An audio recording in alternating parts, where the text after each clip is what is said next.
বেআইনি নির্মাণ নিয়ে কথা হচ্ছে। আপনার এলাকায় অনেক বেআইনি নির্মাণ রয়েছে এবং সেটার অভিযোগও রয়েছে। তো সেই নিয়ে কি আপনি এর আগে জানতেন বিষয়গুলো বা কোনোদিন?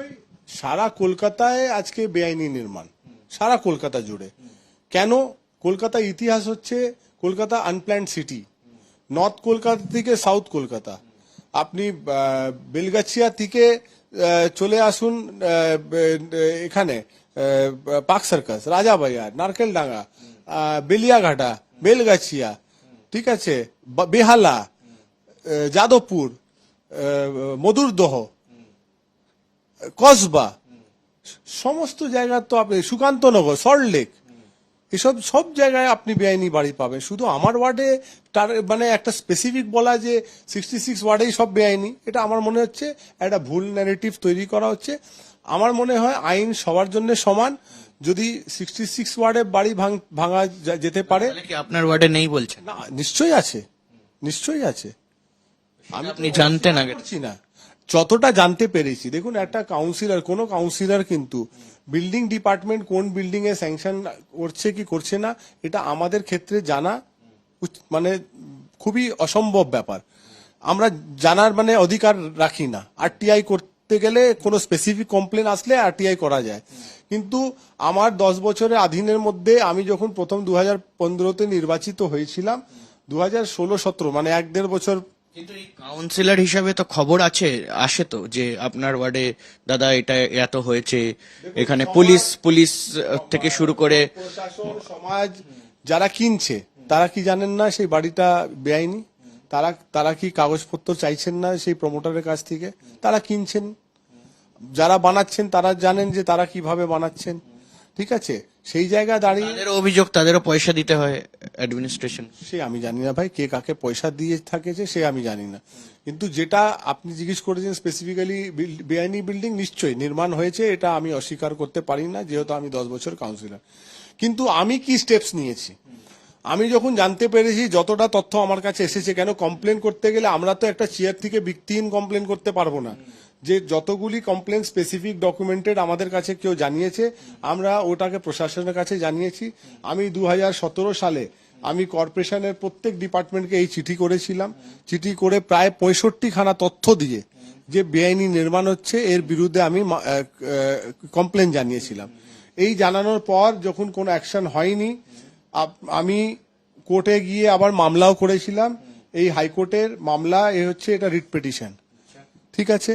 তো আমি তো আমার ডিউটিটা করার চেষ্টা করলাম। আমি তো তাও বন্ধ হলো না কেন?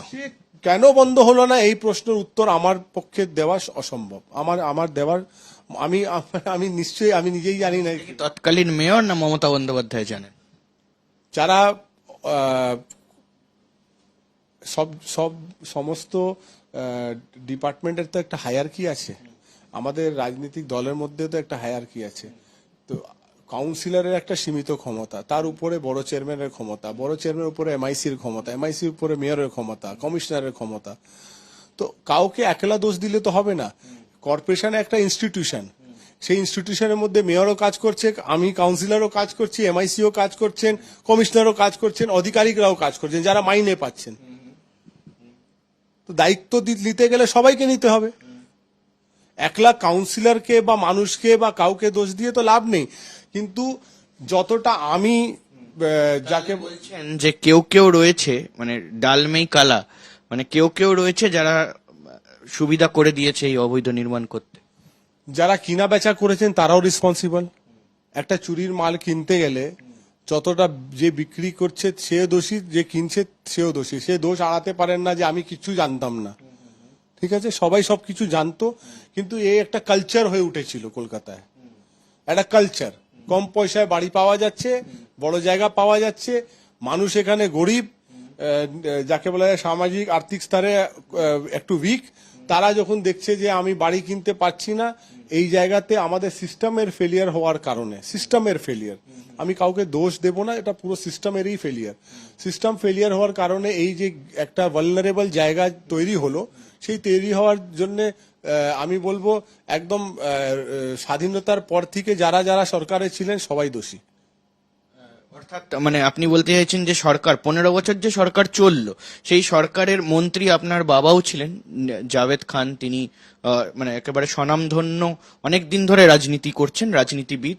এবং মমতা বন্দ্যোপাধ্যায় তিনিও 15 বছর ধরে এই রাজ্যটাকে চালিয়েছেন। তো সেই জায়গায় দাঁড়িয়ে কি তাদেরও কি দায়িত্বটা পড়তে হয় কোথাও কি? আমার দায়িত্ব ছিল প্রশাসনকে জানানো, আমার বাবার দায়িত্ব ছিল প্রশাসনকে জানানো। আমরা from our point of view আমরা জানিয়েছি, জানানোর পর যখন অ্যাকশন হয়নি আমরা কোর্টে গেছি। এর উপরে আমরা কি করতে পারি? এর উপরে কি আমি হাতুড়ি নিয়ে নিজে গিয়ে কি দলের মধ্যে হাত পা বাঁধা ছিল কোথাও গিয়ে? হাত পা বাঁধা বলবো না, আমরা আমাদের কাজ করেছি। তারপরে কেন কিছু হয়নি, যারা সেই জায়গায় আধিকারিকরা বসে আছেন তারা এটা ভালো বলতে পারবে। কারণ যে আপনি বলছেন প্রশাসন, এই প্রশাসনের মন্ত্রী মমতা বন্দ্যোপাধ্যায় ছিলেন, তো সে জায়গায় দাঁড়িয়ে তার কি রেসপন্সিবিলিটি আসে না? আপনি ওই জায়গা থেকে ধরলে তাহলে আমাদের সবারই রেসপন্সিবিলিটি। আমি তো বলছি 1947-এর পর থেকে যেই সরকার এসেছে, আপনার ডক্টর বিসি রয় থেকে আরম্ভ করে আপনার আমাদের জ্যোতিবাবু থেকে আরম্ভ করে বুদ্ধবাবু থেকে আরম্ভ করে আজকে আমাদের প্রাক্তন মুখ্যমন্ত্রী সবাই চেয়েছিলেন বাংলার এই অবস্থা জন্য। সবাই কিন্তু কোনো না কোনো জায়গা থেকে দেখলে সেই লেন্সে আপনি যদি ফিল্টার করবেন সবার দায়িত্ব আসতে পারে, সবারই দায়িত্ব। কেন যেই বাড়িটা ধরে নিন 30 বছর আগে হয়েছে তার জন্য মমতা ব্যানার্জি দায়ী, তার জন্য কে দায়ী? জ্যোতিবাবু। আর যেটা 45 বছর আগে হয়েছে সে কংগ্রেস সরকার, তখন সিদ্ধার্থ শঙ্কর রায় মাননীয় মুখ্যমন্ত্রী ছিলেন, উনি দায়িত্ব নেবেন? কে দায়িত্ব নেবে? দায়িত্বটা তো সরকারকে নিতে হবে। আজকে যেই সরকার এসেছেন তারা যখন তদন্ত করবেন, ছানবিন করবেন, দেখবেন যে বিষয়টা কি, মূল বিষয়ের মধ্যে ঢুকে দেখতে হবে যে এতদিন ধরে বছরের পর বছর এই কন্টিনিউ কেন করলো।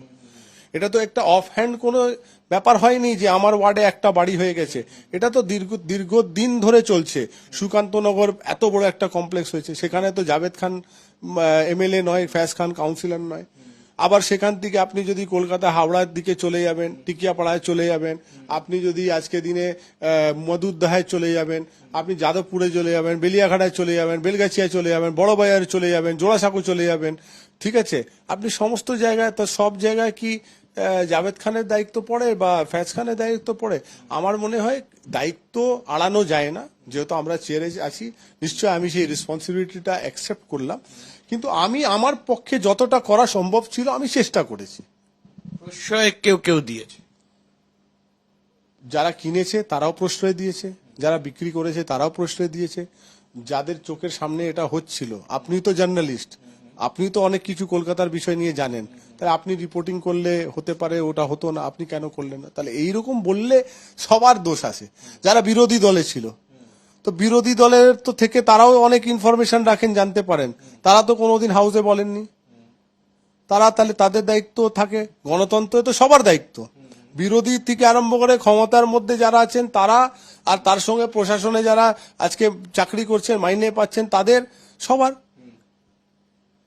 আপনি তো দায়িত্ব কোনো একটা জায়গাকে, কোনো একটা ব্যক্তি বিশেষকে তো আপনি ইয়ে করতে পারবেন না। এই এত বড় একটা সরকার তো একটা মানুষ চালায় না, কলকাতা কর্পোরেশন তো একলা ফ্যাজ খান চালায় না, এর মধ্যে অনেক রকমের ব্যবস্থা ব্যাপার আছে।